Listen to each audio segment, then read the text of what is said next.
Саламатсыңдар ма балалар? Бүгін біз 4-ші сыныптың қазақ тілінің 67-ші сабағын өтетін боламыз. Балалар, біздің арнамызға міндетті түрде подписация батырмасын басып, біздің арнамызға жазылып алыңдар, себебі біздің арнамыздан қазақ тілінен басқа математика сабақтарын тегін оқып, өздеріңнің үй жұмыстарыңды, түсінбеген тақырыптарыңды, сабақтарыңды біздің видеоларымыз арқылы қарап, түсініп, өздеріңнің үй жұмыстарыңды жасап алсаңдар болады. Енді балалар, бүгінгі сабағымызды бастайық. Сабағымыздың тақырыбы табиғаттың таңғажайып құбылыстары, зат есім. Бір тақырыпта берілген мәтін түрлерін салыстырып, ұқсастықтары мен айырмашылықтарын анықтаймын. Тақырыбы мен кесте бойынша мәтін мазмұнын болжаймын. Бірінші бізде 11-ші жаттығу. Кесте мен тақырып бойынша мәтіннің мазмұнын болжа, содан соң мәтінді тыңдап болжамыңды салыстыр дейді. Бізде балалар кестеде құмырсқаның суреті берілген, және де жан жағында ең көп кездесетін жәндік Қазақстанда 200-дей түрі бар. Ең көне жәндік 25 миллион жыл бұрын пайда болған. Адам секілді көшіп қонады, жәндіктердің сирек түрі дейді. Осындай балалар бізде сөйлемдер берілген екен. Енді балалар, бұл жерге қарайтын болсақ, мәтіннің мазмұны бізде құмырсқаның бізде тарихы, оның қандай түрлері бар, ол неге ұқсайды, және де балалар, бұл қандай жәндік екені туралы бізге мәтінде осылар туралы айтуы мүмкін. Осылай біз мәтіннің мазмұнын болжаймыз. Енді келесі, құмырсқалар өркениеті дейді, балалар. Құмырсқаның тіршілігі адамды таң қалдырар қызыққа толы. Ол жай ғана жәндік емес, одан бөлектеу дүние. Біріншіден, құмырсқа ең көп кездесетін жәндік. Қазақстанның өзінде 200-дей түрі бар. Екіншіден, құмырсқа жәндіктердің сирек кездесетін түрі. Үшіншіден, олар жер бетіндегі ең көне жәндік. 25 миллион жыл бұрын пайда болған. Тағы бір қызығы, құмырсқалар да адам секілді бір жерден екінші жерге көшіп қонады. Әр үйлердің нақтыланған аумағы бар. Сол жер аумағының амандығын олар көзінің қарашығындай күзетеді. Шекара бұздыңыз ба? Жауап беріңіз. Бұл кезде күрделі дабыл қағылады. Шекарашылар тобы сол сәтті жетіп келеді. Мариковский дейді. Енді балалар, біздің болжамымыз дұрыс екен, яғни мәтіннің мазмұны дәл біз айтқан құмырсқалар жайлы, құмырсқалардың түрлері қайда мекендейді, қандай екені туралы айтылған екен. Енді балалар, біз астында берілген тапсырмаларды орындайық. Бірінші бізде балалар мәтіннен жекеше көпше түрдегі зат есімдерді тап дейді. Одан кейін дерек көздерден құмырсқа туралы мәлімет тауып дәптеріңе жаз, тапқан мәліметіңмен бөліс дейді. Одан кейін жоғарыдағы мәтін бөліктерінің атауларын толықтыр дейді. Бірінші құмырсқа жай ғана жәндік емес, одан кейін ары қарай екінші, үшінші, төртінші, бесіншілерін өзіміз толықтырып жазуымыз керек екенбіз. Бірінші бізге балалар мәтіннен жекеше және көпше түрдегі зат есімдерді тауып алайық. Бірінші бізде балалар жекеше зат есімдер бұл жерде жәндік, дүние, құмырсқа, адам, жер және шекара сөздері. Көпше түрдегі зат есімдер құмырсқалар, жәндіктер және шекарашылар деген сөздер екен. Одан кейін балалар, бізде дерек көздерден құмырсқа туралы мәлімет тауып дәптеріңе жаз дейді. Енді бұл жерде балалар, құмырсқа туралы мынандай мәлімет таптық. Құмырсқа әлемдегі ең көп тараған жәндіктің бірі. Қазақ құмырсқадай қажырлы, құмырсқадай құжынаған, құмырсқадай еңбекқор деген тіркестерді бекер айтпаған. Олардың біз білмейтін қызық қыры көп. Әлемдегі ең құрметті мимикологтардың бірі Эдвард Уилсонның есебі бойынша бүгін жер бетінде 10 квадриллион, яғни оның 15 дәрежесіндей құмырсқа бар екен. Яғни балалар, құмырсқалар өте көп деген сөз екен.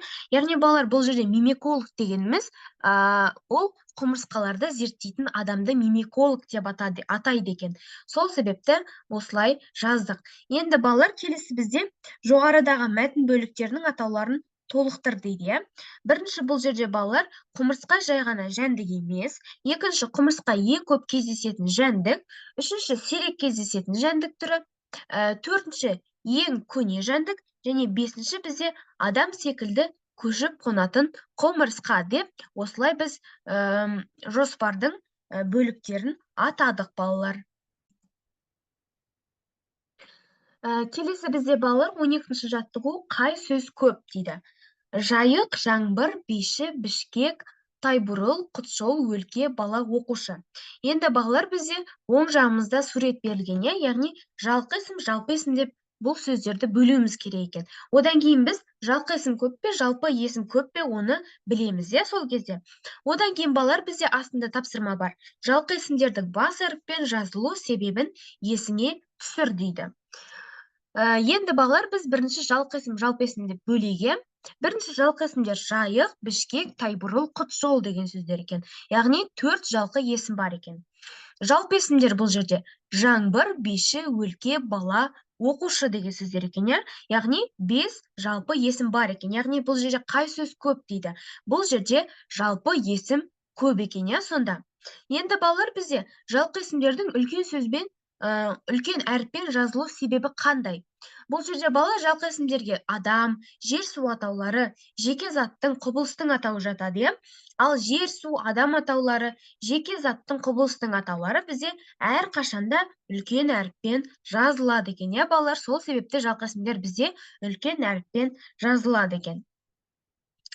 Келесі бізде балалар 13-ші жаттығу мәтінді оқы дейді. Қазақстанда шөл дала көп. Бетпақ дала, мойын құм, қара құм, қызыл құм секілді шөлді құмды жерлерде тіршілік ету қиын. Шөлде жел үңгіген тас қуыстар, үңгірлер бар. Мұнда табиғи қалалар, табиғи сарайлар кездеседі.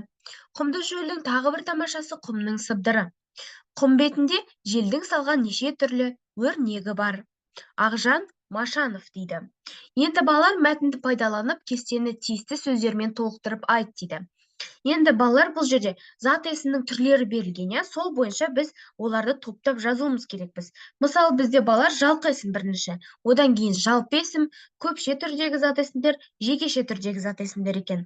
Осы кестені толтырып жазайық, Яғни балалар бұл жерде жалқы есімге Қазақстан, бетпақ дала, мойын құм, қара құм, қызыл құм сөздер жатады.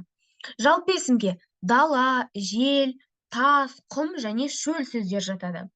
Ал көпше түрдегі зат есімдерге қуыстар, үңгірлер, қалалар, сарайлар сөздер жатады, Яғни көпше түрдегі зат есімдерге көпше түрге жалғанатын зат есімнің жалғаулары жалғанып тұр екен.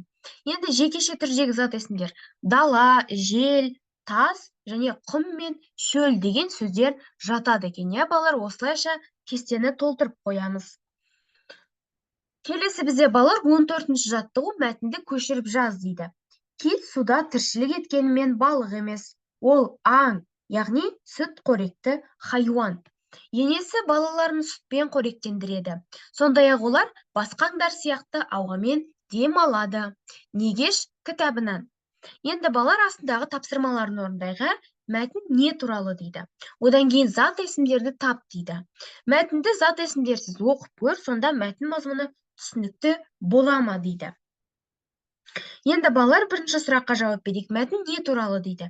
Бұл жерде балалар мәтін бізде кит туралы айтылған, мәтінде кит туралы айтылған. Одан кейін зат есімдерді тап дейді. Бұл жерде балалар зат есімдер бізде кит, тіршілік, ол, балық, хайуан, олар, аңдар деген сөздер екен, Бұлар бізде зат есімге жатады.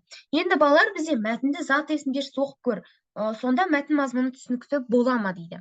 Енді балалар бұл жерде, егер мәтінді біз зат есімдерсіз оқысақ, мәтін мазмұны түсініксіз болады, себебі зат есімдер мәтінге үлкен мағына істеп тұрады екен, балалар? Келесі бізде балалар 15-ші жаттығу жұмбақты шеш дейді. Өзі алып кемедей, дауылдан ықпайды, су шашып терегей, мұхиттан шықпайды. Одан кейін балалар бізде тапсырмалар берілген астында, сол тапсырмаларды орындауымыз керекпіз. Жұмбақты жоғарыдағы мәтінмен салыстыр, ұқсастығы мен айырмашылығын тап дейді. Одан кейін балалар дұрыс жауапты белгіле. Бірінші, ұқсастығы екі мәтінде кит тақырыбына арналған, одан кейінгі ұқсастығы екі мәтінде зат есімдер бар. Үшінші айырмашылығы, бірінші мәтінді ғылыми танымдық, екінші мәтін көркем мәтін дейді. Одан кейінгі айырмашылығы, бірінші мәтін қара сөзбен, екінші мәтін өлеңмен жазылған дейді, балалар?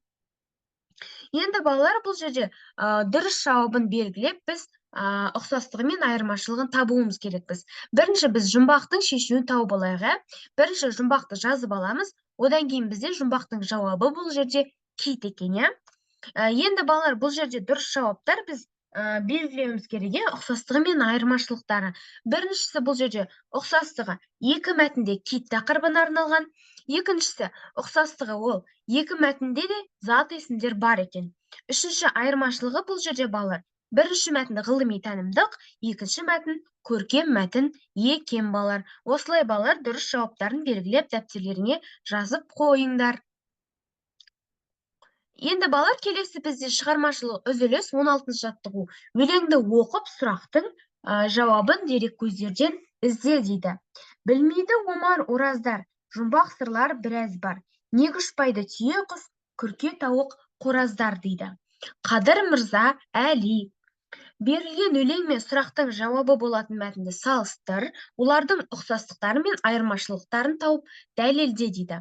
Ғылыми танымдық мәтінді жаз, оны парталасының мәтінімен салыстыр. Ұқсастықтар бар ма, болса оның сыры неде дейді. Енді балалар, бірінші біз осы өлеңді дәптерімізге жазып алайық, ә? Одан кейін дерек көздерден оның жауабын іздейік, ә? Яғни балалар, бұл жерде түйе құс, күрке тауық пен қораздардың денелерінен қанаттары ірірек болғандықтан ұша алмайды екен. Және олар ұшпайтын құстар тобына қарасты көне дәуірден бері өмір сүріп келеді екен. Осылайша балалар, бізде түйе құс, күрке тауық, қораздар ұшпайтынын білеміз, иә? Енді балалар, берілген өлең мен осы сұрақтың жауабы болатын мәтінді салыстыр дейді. Олардың ұқсастықтары мен айырмашылығын тауып дәлелде дейді. Енді балалар, бізге берілген өлең мен жазған мәтіннің ұқсастықтары ол екеуі де түйе құс, күрке тауық пен қораздар жайлы екен, иә? Ал айырмашылықтары өлең көркем мәтін, ал мен жазған мәтін ғылыми танымдық мәтінге жатады екен балалар. Одан кейін балалар, бізге ғылыми танымдық мәтінді жаз деп тұр. Яғни балалар, мына түйе құс, күрке тауық пен қораздардың денелерінен қанаттары ірірек болғандықтан ұша алмайды. Және олар ұшпайтын құстар тобына қарасты көне дәуірден бері өмір сүріп келеді деген көркем, яғни ғылыми танымдық мәтінді дәптерімізге көшіріп жазып аламыз, иә? Одан кейін балалар, біз парталасымызбен салыстырыңдар, иә? Одан кейін қастарыңда отырған парталастарыңмен салыстырып, ұқсастықтары мен айырмашылығын тапсаңдар болады. Осымен балалар, біздің бүгінгі сабағымыз аяқталды. Міндетті түрде подписаться батырмасын басып, біздің арнамызға жазылуды ұмытпаңдар. Біздің арнамыздан қазақ тілі, математика сабақтарын тегін оқып, өздеріңнің үй жұмыстарыңды жасай аласыңдар. Келесі кездескенше балалар, сау саламатта болыңдар.